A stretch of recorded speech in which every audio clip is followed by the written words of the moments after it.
What's up, everybody? How's everybody doing on this Wednesday? As you guys can see, I have automations working now. We've got our little sus boy here, and if you notice, he is actually staying a color, and he's kind of pulsing like a candle.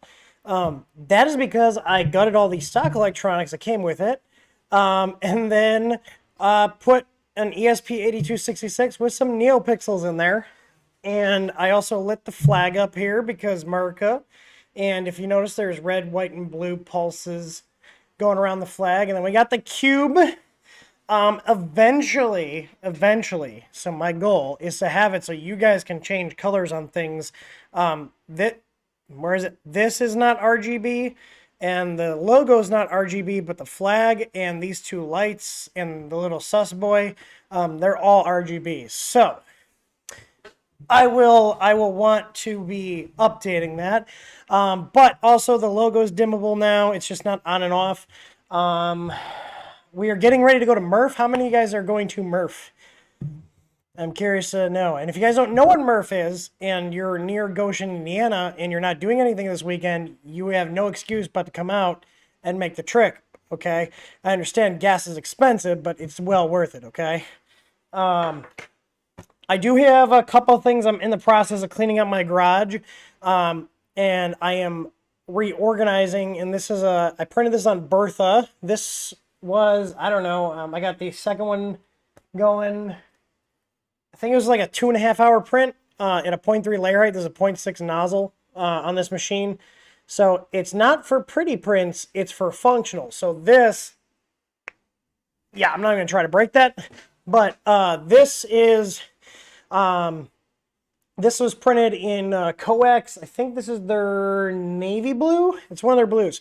But this is going to go on the wall, and I'll be able to actually hang my motorcycle key, which I don't have on me, right here. And then also put my full face helmet on here. And I've got one for my helmet, and I've got one for Krista's helmet. And they actually have a little, honeycomb design on here. And if you notice there's also there's a BMW logo on there. Give me one sec. My buddy Tim, who's local, is calling me. It's the second time he's calling me, so I'm hoping it's nothing urgent. Hang on. Give me 1 second.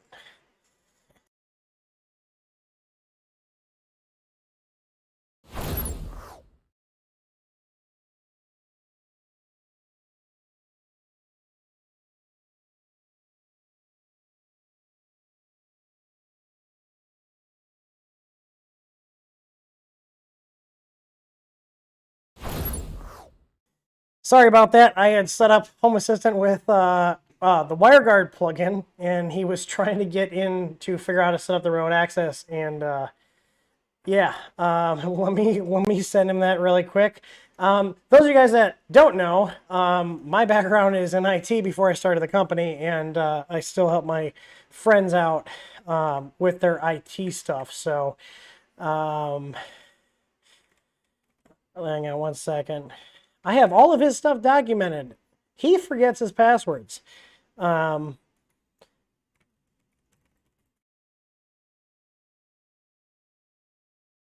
right. Anyway, sorry about that. But yeah, I am wearing my BTT Ducky shirt. Have you guys seen this? I actually was repainting the top of Vicky, which you can see is the white enclosure on the floor there on the preview camera. Because the top of it it's been dinged up and stuff, so I sanded it down really quick and I threw some white trim paint on there. They're just cabinets, so hopefully it'll be, it looks a lot better with one coat. I'm gonna do another coat on it. But yeah, so anyways, Murph is this weekend. Murph is the biggest 3D printing event in the world as it stands in terms of hobbyist type printers.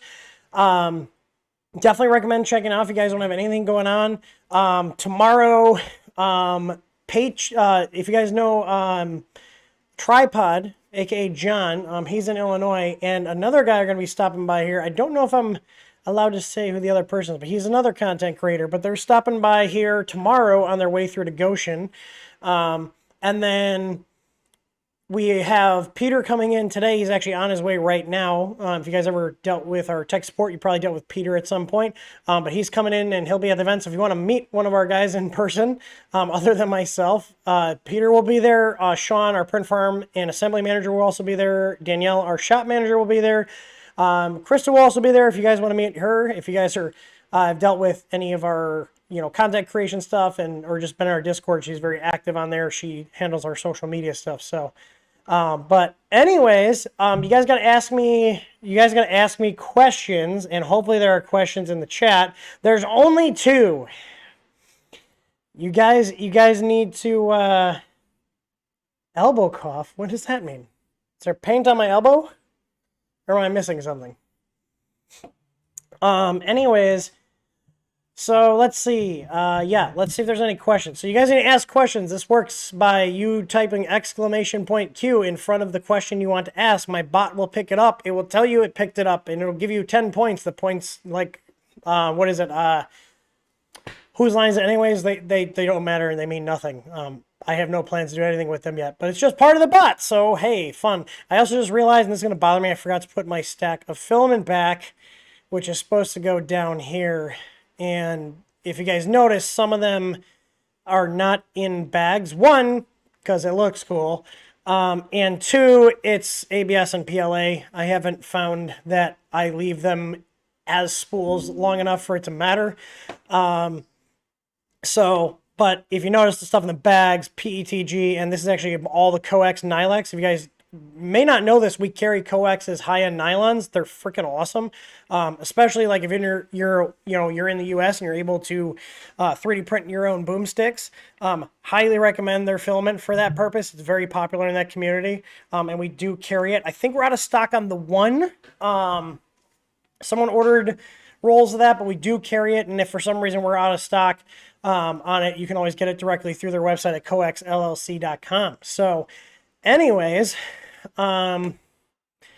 let's see here, and I probably sound a little sinusy. I am dealing with allergies, and I got this last night from Costco. Fucking love Costco, and it's actually, I can actually breathe now. So, yay, the trees just pollinating everywhere. Just, they're just like, oh, and my sinuses are just like, yeah, we're gonna make it so you can't breathe. So, anyways. All right, I'm going to make sure I keep up with my water. There's really maw in here, but maw is mixed into water, so it counts, right? Anyways, first question is from Dominic Versetto. He says, I installed a Hero Me on my Ender 5, and I lost 15 millimeters of Y volume. If I lower the front bar of the frame, will I lose a lot of frame stability? I don't think you will. Me personally, do you really need that extra 15? If you lost it, would it kill you? Like, I probably wouldn't mess with it. No, I don't think if you moved it down, it would hurt the frame stability much. They're not, it's pretty rigid as is. You're just moving it down. I don't think it'd be a problem. But highly, highly recommend just changing your build volume. So, and with the multi-mount system, you guys are wondering about that. We're our release date is going to be no later than Friday, as of next week. So July 1st is the absolute latest we're going to launch. Basically everything's ready to go. We're just getting everything staged, making sure that we have everything pre-printed and all the product pages are, nice. And we've got all the STL files are the latest ones, and they're in the package and everything. So just getting everything ready to roll. So, but no, Dominic, I personally wouldn't lower the bar. I don't think you're going to lose stability as long as you reattach it and bolt it back up. I probably wouldn't go through there just because I would not care if I lost 15 millimeters on my Y. Basically, you just update your firmware so the printer won't go past that travel limit, update your slicer, and then forget that you ever changed it. That's what I do if I have to do a modification to a machine like that. So, Nemo, how long did it take to print that big ass benchy? This was like a day and a half. and this is 2.5 rolls of filament. It's like a 10% infill. That was printed on Bertha, which is my AlphaWise U10, and it's literally an AlphaWise in name only, and that's what I started with. Because it doesn't have anything original on it. It's got our own, it's got a Creality LCD on it. It's got our EasyBoard V1, a Meanwhile power supply. I've upgraded the bed wiring, insulated the bed, you know, our own extruder, our own hot end setup, and I don't think I changed the carriage of Creality one, but the carriage is also modified, and I put eccentric nuts on it. So, yeah, but I printed that on there. Bertha, if you guys are familiar with her, you know, Big Bertha is my larger format machine. 0.8 nozzle is what I run on there. So that's what this was printed at, was with a 0.8 nozzle. So, but it's not only got just a regular 0.8 nozzle, it's got the volcano style one, so the really long one, and it's got our copper easy flow in it, so the heat transfer is really great, and a 50-watt heater, and it's also got a silicone sock on it. So it's designed for stuff like this, which is, I don't care about how pretty it is, meaning like low layer heights. I want strong, large functional prints. And that's what it does really well. And that bench is actually signed by a bunch of people. I think I brought that around to the 2019 Murph, the last Murph that didn't suck. Hopefully this one's better, because last year's was terrible. If you guys missed last year's, don't feel bad. Last year's sucked. So can I open the giveaway form? I thought I did. I swear I did. I have it open here. Did it not save? Hang on. Let me like toggle it and refresh. Hang on. I literally have the Microsoft Forms settings page here. I have a button on my Stream Deck that launches the form page. Try now. See if you guys can enter the giveaway. What board except your own would you recommend for Ender 3 V2? I mean, I'm assuming you're looking for something a little more budget-oriented. The Creality Sierra, the 427, which we do also carry, is another option if you're not wanting to drop, you know, 120 bucks on the EasyBoard V2 and switch the LCD. The 427 does work with the stock LCD, and we do have firmware for the 427 on the Ender 3 V2 with its stock LCD as well. So, but basically, if you're looking to, like, you know, if you're looking to save a couple bucks and still get a board that's decent, I would take a Creality board over a Big Tree Tech board, even if that Big Tree Tech board has more features, because Big Tree Tech's warranty is terrible. Creality isn't great, but they're better than BTT. They'll actually get back to you at the very least. And just in general, Creality, their parts have to last longer because they come with the printers. You know, they've had track records of having a couple issues with the boards, but nothing that was like what's the word I'm looking for? Like a huge thing. Like Big Tree Tech has had boards that literally will light the drivers on fire because they screwed up a part. You know, Creality's had annoyances where there's like temperature fluctuations and stuff. But yeah, if I'm going for another drop-in board for the 3V2, I'd put a 427 in. I've got 427 boards in some of our shop printers because I don't want to waste an EasyBoard. The EasyBoards, you guys may be surprised, they actually cost us a lot of money. I do not have very good margins on our EasyBoards. So even though you guys see a high price, our cost on the EasyBoards is more than what Big Tree Tech retails their boards for. So just think about that. Our actual cost, what we pay to have them made, costs more than the retail price of Big Tree Tech's board. So, and you know, it's one of those you get what you pay for things. So, let's see. TJ Dorman said, we got CR10 Smart, cheap, and confirmed. The main board is bad. Do you have any recommendations? I haven't messed with them, but at that point, because that is like a proprietary type setup where it's not a standard board, I'd probably just gut the thing, put in like, you know, like an MKS S-Gen L board or like one of their Robin boards. Like basically find yourself a decent universal board and put it in there. And just basically use it for its frame and its bed and stuff. Because it is a physically decent printer. But yeah, I wouldn't go and put a new Creality board in it. That's also got that like cloud crap built into it, and I don't trust Creality. Like they've had a history of sending out, you know, malware and Trojans on their SD cards. I would not put it past them to have backdoors in their software. And I'm not putting a device from China on my network with all my other stuff from any Chinese company. That's why a lot of all this home automation stuff you guys see, this is all either DIY, running open source code, or like, you know, like my IP cameras. They're all an isolated network and they can't talk out to the internet. They can't even talk to my private network. So, just in case there is something in the back doors, which has happened. You know, I'm safe there. So yeah, MKS. Yeah, if you're looking to save money, MKS is a good, like, MKS does a good job at knowing where they can and can't cut costs. They are one of my go-to brands for cheap 3D printer boards. Like I said, I've just had too many issues with Big Tree Tech. I do have actually something funny. Speaking of control boards, since this is relevant, someone posted this in our Discord, and I just saved it because I got a Hawaiian laugh out of it. You know, I got aloha out of there. Where did I save it to? I think I saved it. I thought I saved it to like a folder called BTT something. Did I put it in the wrong? Hang on, let me see if I can find it, because this is great. Oh,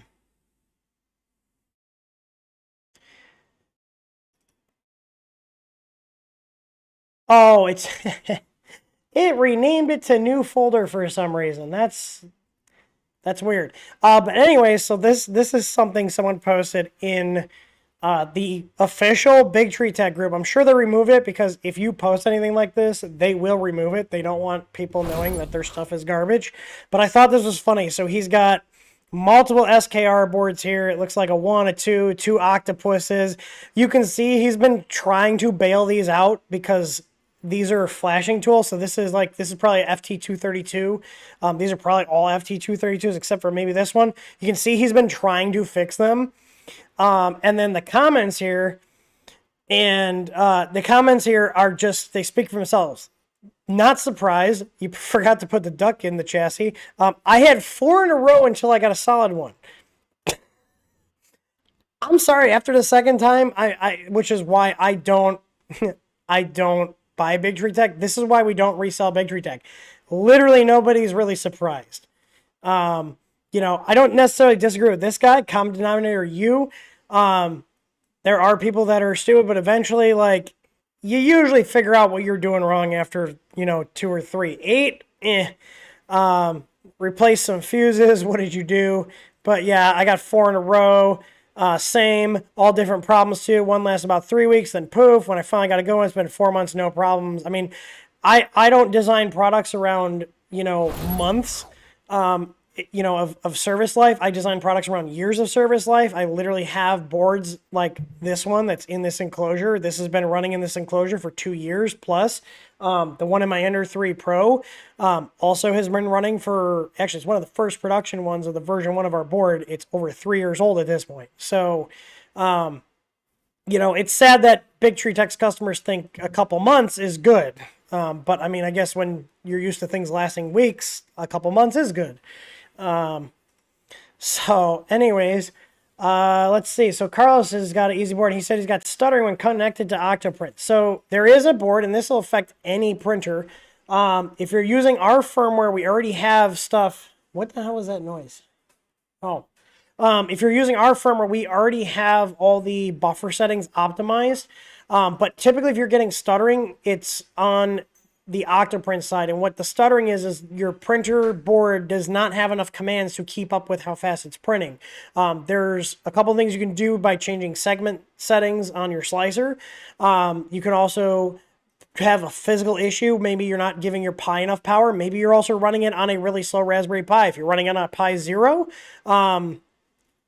it literally says not to use on a Pi Zero. So you basically have to be running a fast Pi, meaning a 3B or higher. So 3B, 3B plus, or the Pi 4. I run 3B, 3B pluses, and 4s. I've got a mix of all of them here. But if you're running on a slow Pi, also it's going to choke. And I think we have a Help Center article for this, don't we? I think I said that earlier. I'm going to check right now.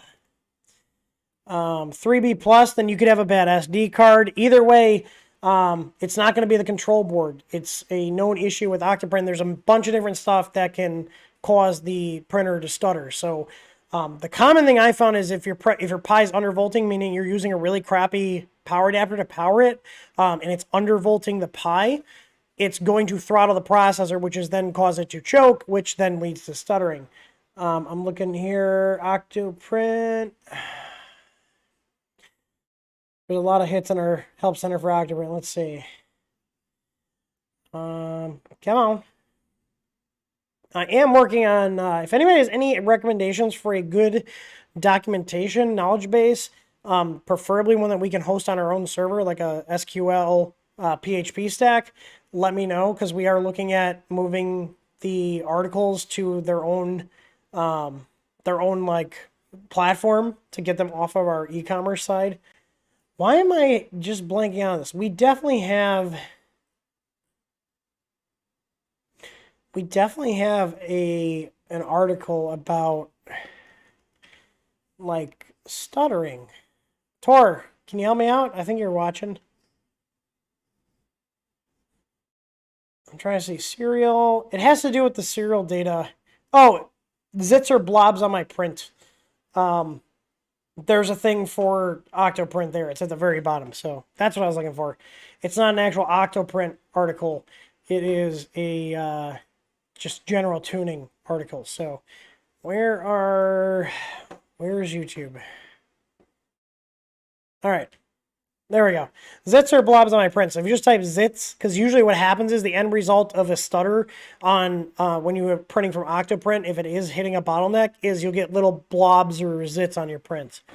So let's see. Joe is asking, do I know what the specs are for an Ender 3 Max Z-axis lead screw? I don't have that printer anymore. Maybe somebody who has one can chime in. I actually gave that to my brother Jeff. He has that. Tell us about the filament sale. We have the Greengate 3D PET G. It's a really good filament, but it's just not selling that well. So we are clearing it out just to make room for other filaments that we're getting in. Good stuff. I printed a lot with it, but people, I don't know, maybe people just don't like the brand name. But we do have Coax stuff. Coax stuff has been selling well. Coax is still my favorite brand. So, but we won't be stocking the Greengate stuff. It's good filament, but it just doesn't sell very well. So, what are my thoughts on the SKR3 Easy and the new driver layout? I think it's neat, but again, it's Big Tree Tech, so they probably are going to screw something up. Let's see.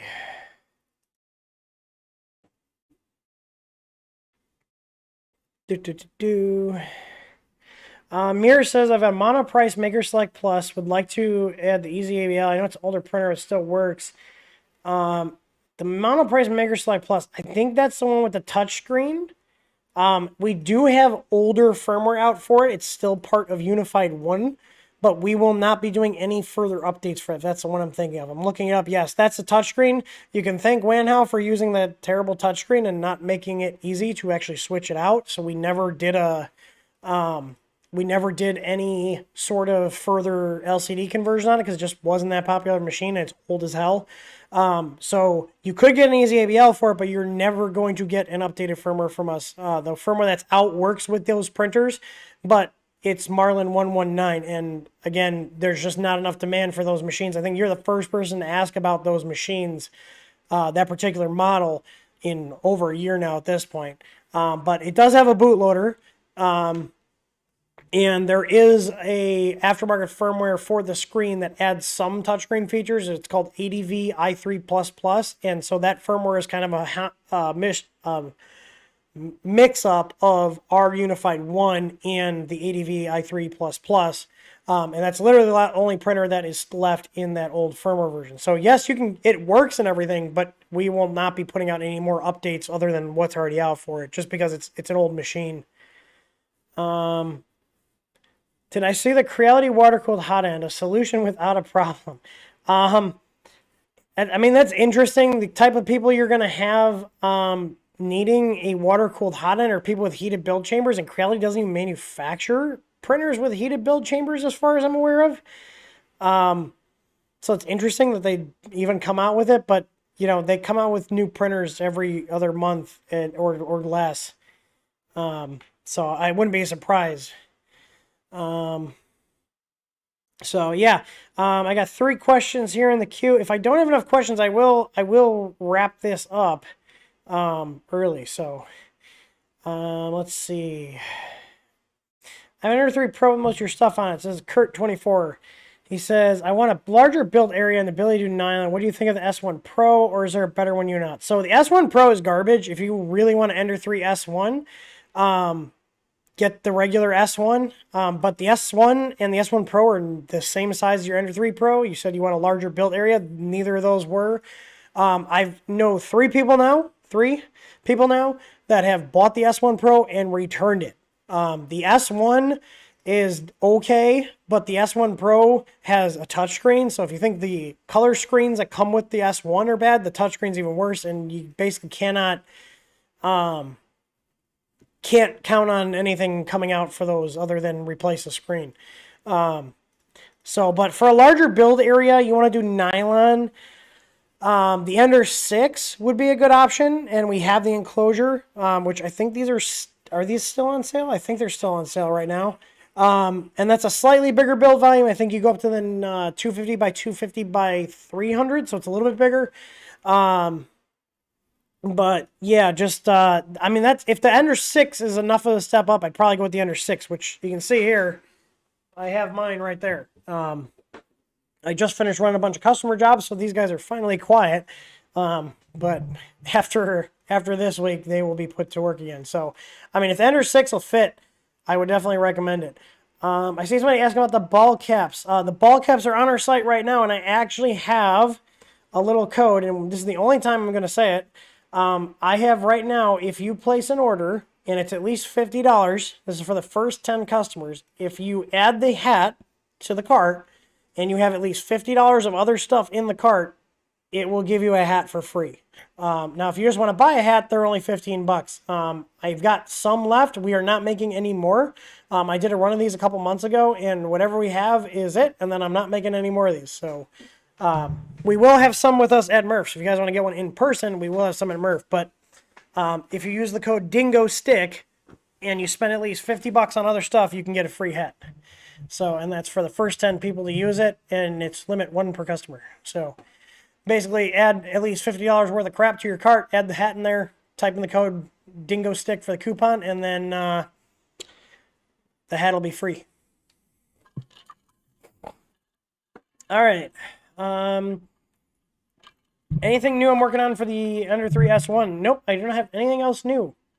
I mean, we got the firmware out, we got LCD kits out, we got Easy ABL working on it, we've got flex plates for it, we've got all sorts of things. I don't have any other plans for anything else for the S1. So, 3D experiments. How hydroscopic is ASA? Prints don't look as PLA for some reason. Do I need to try drying out the ASA? So ASA basically just needs to be treated like it's ABS. So enclosed printer, 100C bed temp, and light on the layer fan. Typically for ABS, I'll run anywhere, depending on the machine and what cooling it has, I'll run anywhere from 20 to 50% layer fan.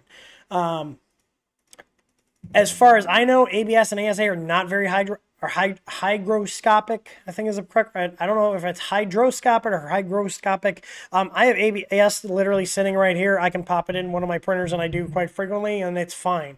But if you did get, here's another thing too. If you guys are buying filament, if you get filament from especially the Chinese companies, like they tend to put other additives in there. So those additives that are being used to thin out the batch so they can, sell you a roll that's, maybe 80% ASA or 80% ABS and 20% something else that's cheaper. This is just arbitrary. But that other stuff can pick up the moisture too. So you could try drying it. We do actually have an article. I don't know if you guys you can barely see it. I'm pointing right at it. It's actually in the garage here. That's actually a food dehydrator, and I use that for drying filament. So, but typically the things that we will dry are like nylons, PET-Gs. I haven't had to dry ABS or ASA or PLA in a long time.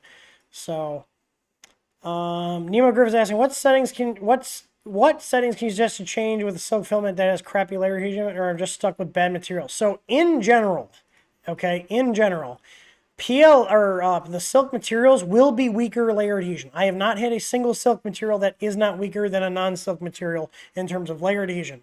One thing I found, and if you see there's actually a silk right there, one thing I found is to improve adhesion is up the print temp by about 10C and slow down how fast you're printing.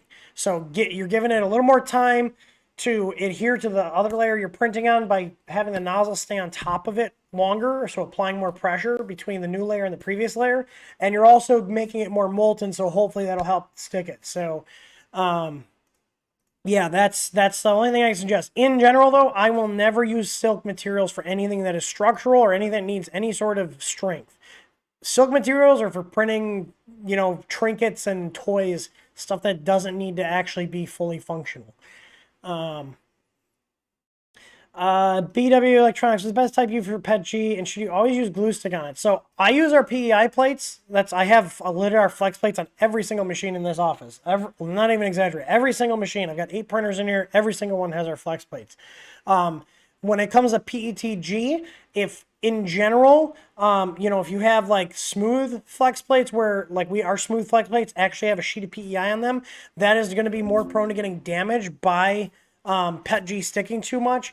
But the textured plates, because that's baked on, are a little more resilient. So if I had to choose between the plates, like I will not go back to not using flex plates. So immediately, you know, luckily we carry them. Otherwise I'd be buying them from somebody else. But anyways, if I want something that's going to be used with PETG, I will print on the textured surface just because it's a little more resilient. But I also will put down the Vision-Miner nanopolymer. So I don't like glue stick because it's very chunky. It's hard to spread it. The nanopolymer does improve adhesion, but it also improves releasing from the build plate after the print is done. So that's why I use the nanopolymer. I have literally, there's a bottle of it sitting in front of my Ender 3 Pro. I probably have another one here. Where is it? Yeah. There we go. I use it on all my plates. So I put the nanopolymer on every single machine that I print on. I don't necessarily need it on every single print job, but it's more of like an insurance policy, you know, because there's always going to be that one time I'm going to be running a print and there's going to be a little part that doesn't stick and I forget to put the Vision-Miner on. And if I didn't forget, then the part sticks and I never realize it's a problem. So yeah, I basically don't print without the nanopolymer at all, ever. So it's just why not? Give me 1 second here. I see someone asking about the Easy Flex for the Soval SV01. We have the smooth in stock right now. We do not have the textured in stock.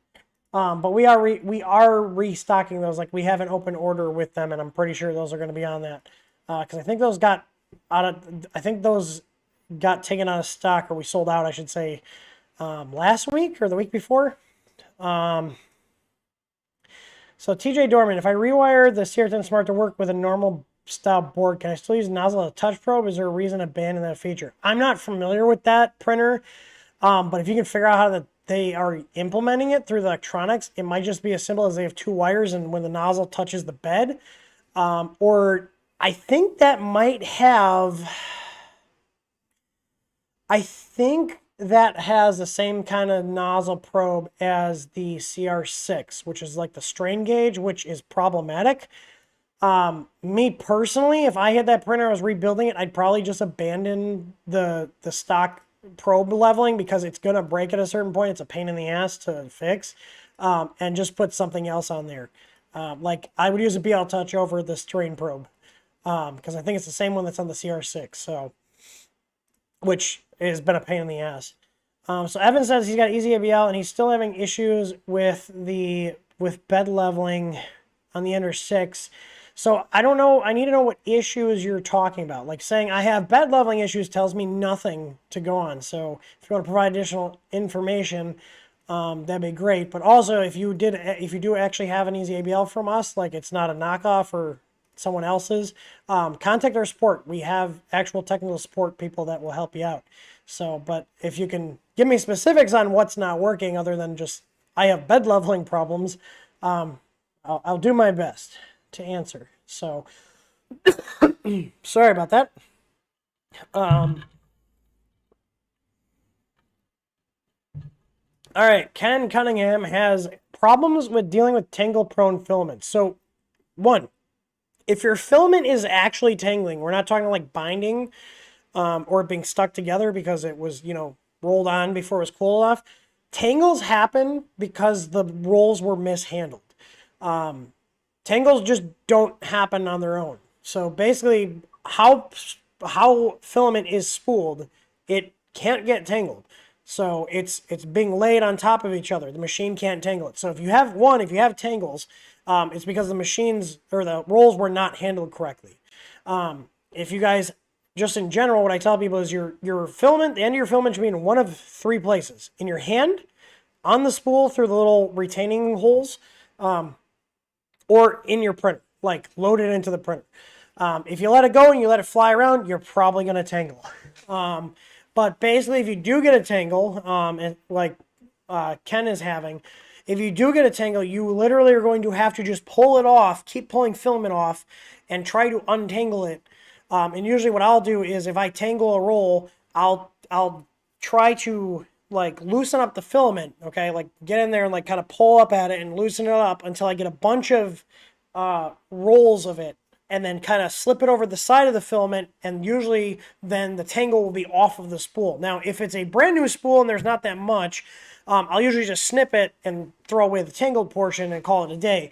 But if there's a lot, I'll then fix the tangle off the spool and then re-roll it back up. It really depends on it. But the thing with tangles is they happen because of user error. So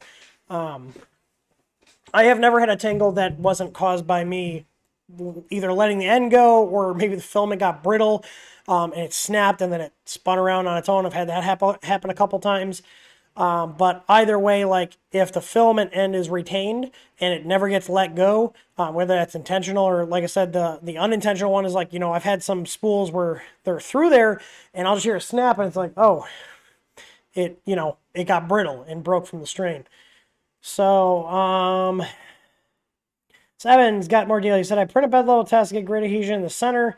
In the front, but the back, it looks like the nozzle's too far away. So the thing to check is it sounds like the ABL is not even working, and that's usually because something was left out of the starting code. Now, whenever you add an auto bed leveling system, do not use anything that was sliced from before you installed it because you're not going to have the proper starting code. So if you install, and this is any system, if you install an auto bed leveling system on your printer and you don't put like a G29 in your starting code or something else to use the mesh, to build the mesh and then use it. I'm not going to get too far, but let's just say you have to run a G29. Okay, there's a command that tells the printer to take a mesh and then after that it'll use it. Okay, there's other ways, but neckbeards, calm down. We don't need to go into them. At a very basic level, you home the printer. Your starting sequence should be you home the printer, you do a G29. The G29 takes the reading of the bed. It uses that data to then use the Z motor to compensate. Now, if that G29 is not there, that mesh data never gets generated, and then the bed leveling in the firmware doesn't get turned on, so the Z motor just behaves like there's no bed leveling. And I've seen a lot of people where that's the case. They, whether they glossed over it or they accidentally used the wrong G code, they won't have the G29 in there, so it just doesn't do anything. The other thing is if the easiest way to see if your probe, whether it's our probe or someone else's, is working correctly is the M48 test. So in Marlin, there's a test called M48, and it's a repeatability test, and that tells you how accurate your probe is being by taking a bunch of samples of it, and then it averages them out and tells you what the deviation is. Now, a good probe, like ours, will be like 0.01 or lower of the standard deviation on the M48 result. So if you are not getting good M48 result, that could be a mechanical issue where something's loose and the probe is not getting a reading because there's slop in an axis, or there's a slop in, even the probe mount. Because like I've had where I didn't realize the nuts that hold the sensor in the mount loosen up over time from vibrations, and I'm like, I'm just getting terrible results because the probe is flexing around there. Basically, if your printer has mechanical issues where there's stuff that's loose, that will translate to poor probe performance because that probe is only as accurate as the machine it's installed on. So if you have a printer that's got a lot of mechanical issues where things are loose, things are not adjusted correctly, you know, your probe is going to read like crap, whether it's our probe or someone else's. You know, you can have the best one in the world, but if your printer's got mechanical issues or slop, it's just not going to run right. But usually if there's issues with a printer and I've ruled out, you know, the sensor's calibrated correctly, and then the M48 test comes back good, meaning, you know, my basic stuff for the movement is good, I'll usually then look at the mechanical side of things and see. And usually, most of the time, like we're talking like 95% of the time, I'll usually find something on the printer where something loosened up or something wasn't assembled correctly. Maybe the frame is out of square, and I'll fix that, and then everything just starts working. So hopefully that helps. Michael Burton says, what enclosure is over your Ender 5 Plus in the background? Looks like an Ender 5 Plus. Yes, so this is Ender 5 Plus. It's got all our goodies on it. That is the 3D Upfitters enclosure. We do not sell that. I'm not affiliated with them. It is expensive. It's $350. I don't think it's that expensive for what it is, considering I put it over the printer and it's been working.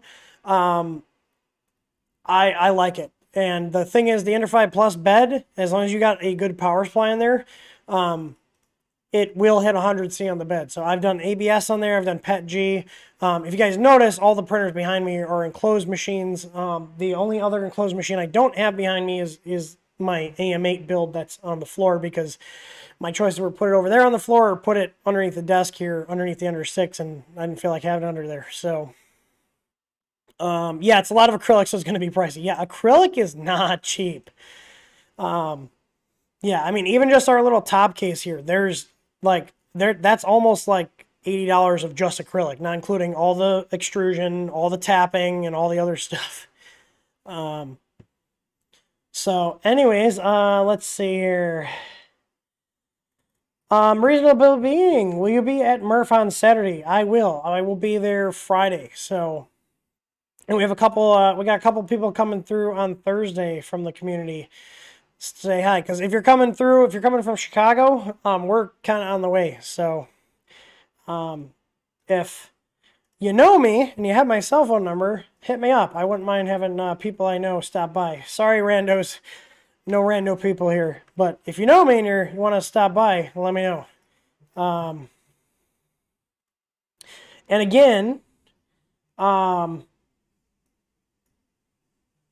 And again, the first 10 people to add a hat to the cart with $50 or more of other stuff and use the code DingoStick at checkout, you will get a free hat if you want a free hat. We will also have these at Murph if you want for $10 a piece.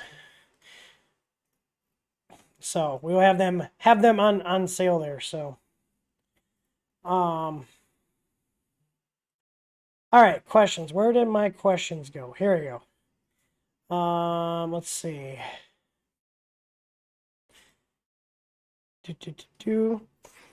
Is Peter yet require him to come on stream? He's not here. I think he's going right to the I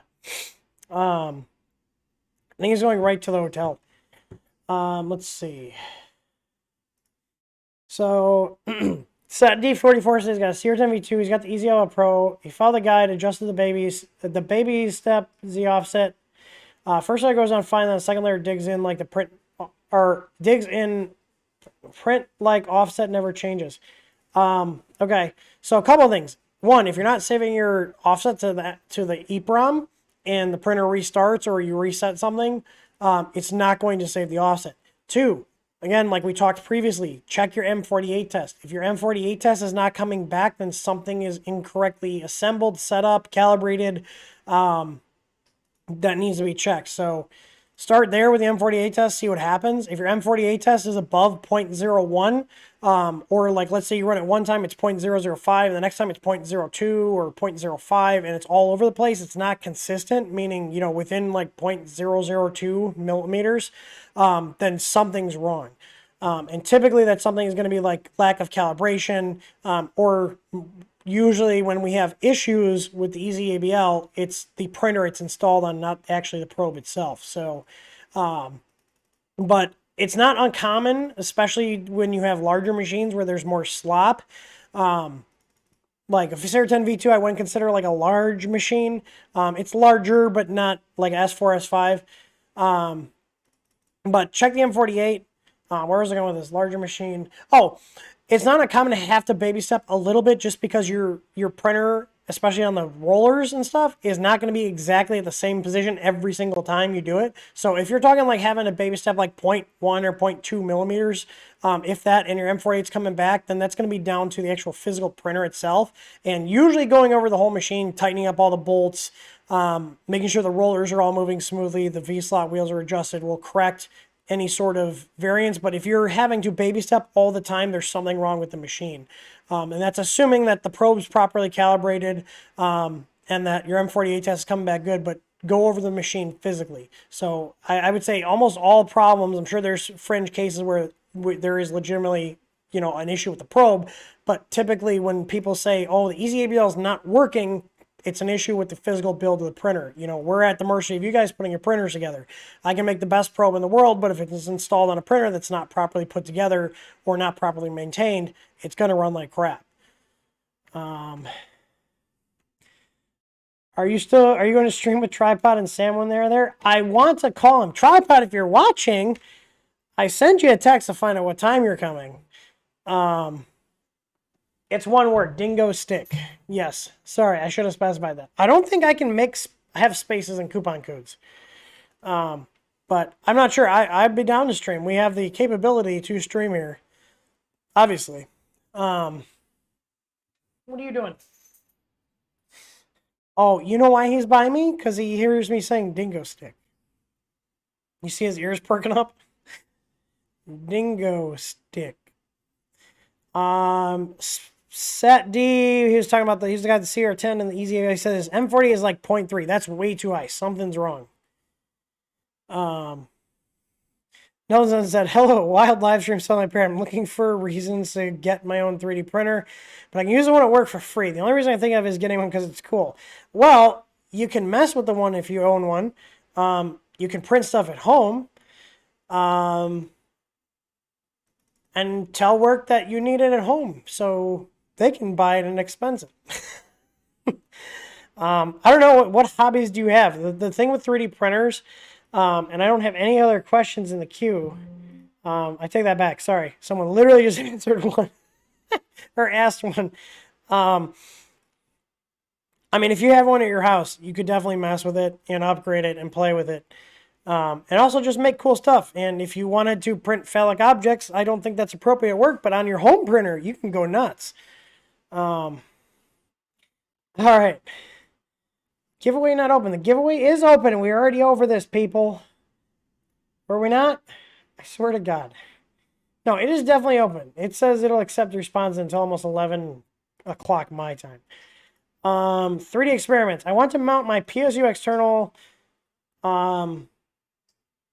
I want to mount my PSU external to the case on my LAC table. What gauge wire should I use for 24 DC and max length? So what power, one, how many watts is the power supply you're moving? Two, what printer are you using it on?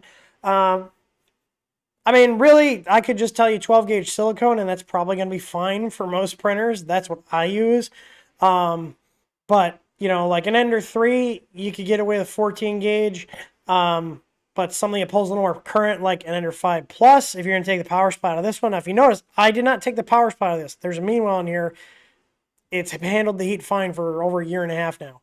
And then this actually has our 450 watt Meanwhile that I can't tell you how many neckbeards told us, oh, well, that's like, yeah, technically it's enough, but it's going to die after a month. We're in a year and a half in an enclosure.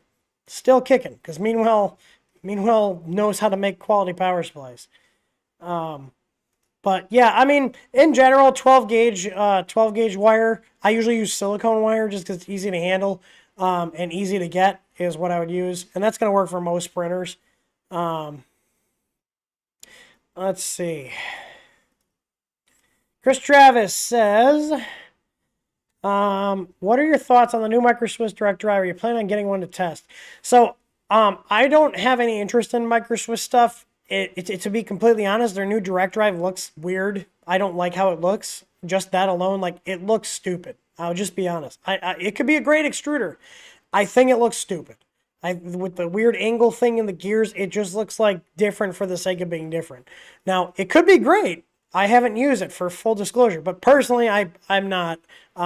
There's other things I'd rather spend money on, which after, I'm not going to have time before Murph, but next week, this guy is getting taken down and put in right here, and we're putting a mosquito on it with our new multi-mount system, so that'll be fun. Vincent says he got into the 3D printing scene a couple years ago. It took a hiatus. I have a CR10 Mini. What do I need to upgrade to make this printer relevant nowadays? So CR10 Mini is actually a printer I really like. So our print farm tech, he's not print farm tech anymore. He's print farm and assembly manager, Sean. He has two CR10 Minis. It's actually a really nice printer. If you wanted to refresh and get updated, I would slap our control board in there. Obviously, I'm biased because it's ours, but you know, if you got the $120 to put a good quality board in there and you want to go 32-bit, the EasyBoard V2 is the best one to do that with. That'll drop right in. You know, I would say if someone gave that to me and said, I just update it, I've got a budget of like, you know, $300, I would put our board in it. I put an AZ ABL in there, flex plate. Also, we have CR10 Mini flex plates right now. Whatever we have in stock, that's it. I'm never getting any more made because that size is not a very popular one, but we have a ton of them. But I would do a flex plate, 32-bit board, filament sensor if it doesn't already have one, and then the Easy ABL with the solid bed mounts. But the CR10 Mini is, in my opinion, is actually a machine I would put the money into because the bed will hit 100C if you ever want to enclose it. It's a generous build volume, and it's built on the CR10 standard. So, like, it's a good printer. Like, that would be one that, even though it's older, I would take the time to refurbish and build and actually use. So, yeah, it's a good printer still. I feel like the CR10 Mini has about the same build volume as Soval SVO1, and I feel like it didn't really get much attention because like people saw the Mini and like it's bigger build volume than Ender 3 and it was built pretty well. So I would definitely, if the build volume is enough for you, I would definitely put some money into it and, you know, get it updated.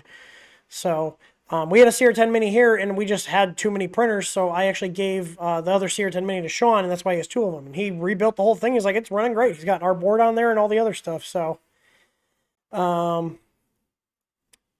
right, I was about to say, I have no more house stocking for the EasyFlex setup for the Ender 5 Plus. I don't have my brain directly wired to our inventory system, but I can check it. Let me see. Unless somebody beats me to it. I'm checking here, and we got only 8 uses left on the Dingo Stick coupon. It's one word, so if you want a free hat, just add $50 of other stuff to your cart, and then add the hat to your cart, and use the code Dingo Stick, DINGOSTICK, one word, and it will make the hat free. So, if you also want a hat, we'll have these and this is only at Murph. If you are going to be at Murph in person this weekend, we will have these for $10, $5 off our normal price. Anyways, I got sidetracked. Flex plate. Let me see. Easy Flex for the Ender 5 Plus. What do we have? Those are weird because, like, those printers, I really like the 5 Plus for the record. That is probably one of my favorite printers. If you guys want to know what my favorite printers are, just look at the ones that are in my office. So, like, behind me, the ones you can see, Daedalus, Ender 5 Plus, Ender 6. Over here, I've got the Ender 3 Pro. I've got the Ender 3 S1. It's in my favorites. I didn't say I didn't like it or I didn't say it wasn't a good buy because it sucked. I said it was because it was expensive. But I do physically like the printer. And then I've also got my Ziltech gear, which I did some updates to and I really like. And then I've got my Bertha, which is a custom machine, basically. Let's see. Stocking on... so we don't have the magnets for the 5 Plus. We have just the smooth plates right now. Now we do have like what we call B stock, which is like cosmetic blemish stuff, like stuff that's not visually perfect but still functional. We might have some Ender 5 Plus stuff in there. I'm checking right now. Any discounts on the CR10 Mini flex plates? Yes, that is one we're going to be putting on sale soon. I have it on our list to do. So if you want to wait a little bit, like we are going to be putting that stuff on sale the Ender 3 or the CR10 mini sizes. So, because we have a ton of them. I'm just checking the stock here on the 370 by 376s.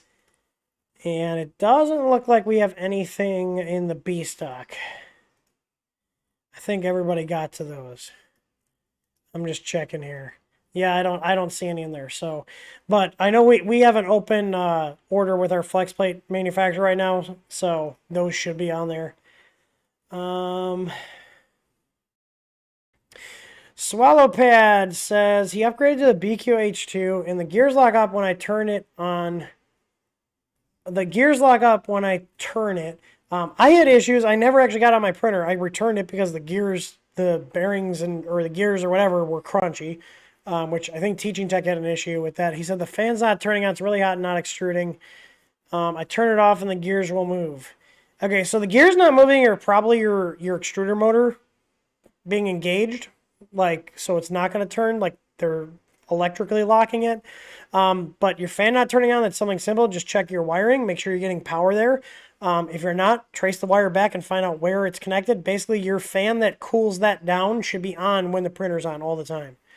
So, but look at that. We started on time today, and we're going to wrap up on time. So that's it, and that's perfect. So, Vincent, give me, after the stream, I'll put the CR10 mini plates on sale because I know we're going to clear those out anyways. I don't mind just doing it now. But yeah, we will not be restocking. This isn't a sales tactic. I'm not reordering them. There's no other printers that use that size. That size is literally just for the CR10 mini. I think that's the 235 by 310 or 235 by 300. I check right now. Fuck it. I'll put it on sale right now. But let's see here. Yeah, I'll tell you the exact size of those. I think it's like 235 by 300 or 235 by 310. I think that's the size for the CR10 Mini. I'll know in a sec. I'm just pulling up our back end right now. Those are the 235 by 310s. Yeah, so we're gonna put those. We want to get around. So I've got like 22 of the smooths. And texture 235 by 310. Where are they? 235 by 310 textured, and I got like 40 of the smooth. So we're gonna do like half off on those. How's that sound?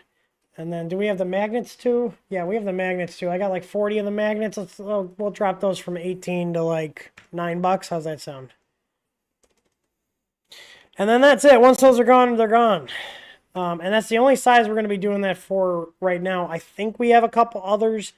Yeah, the CR6, if you got a CR6 245 by 255s, those are also getting clearanced out soon.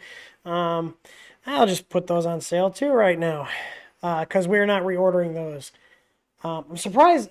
You know, I can get a kind of a feeling for how popular printer model is by the flex plate sales for that particular size. Because if they're like 235 by 235, I know that's the Ender 3 size, Ender 5, like those are very popular size, but like the 245 by 240 or 245 by 255 that the CR6 uses, like they have been a very slow seller, which means the printer probably didn't sell as many as Creality made it seem like they did. So, all right, we're putting those on sale right now. Hang on, I'm saving, and I got to clear our site's caching module.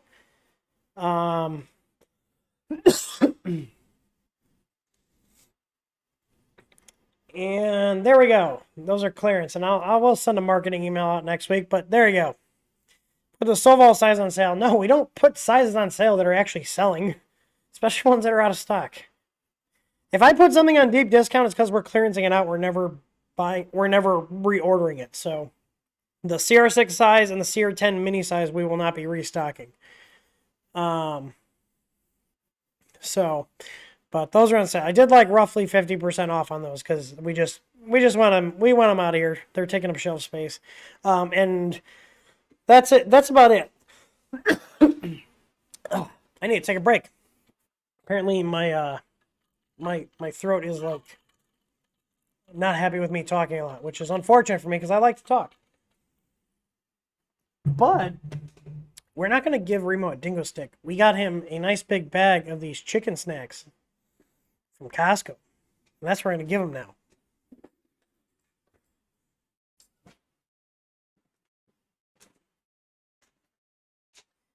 Because he was a good boy.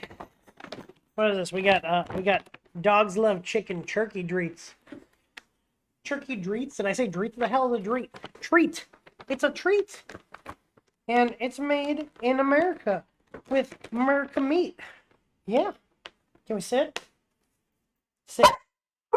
Shake. Shake. Good boy. We'll give him a couple more. What do we think? We'll let him eat that.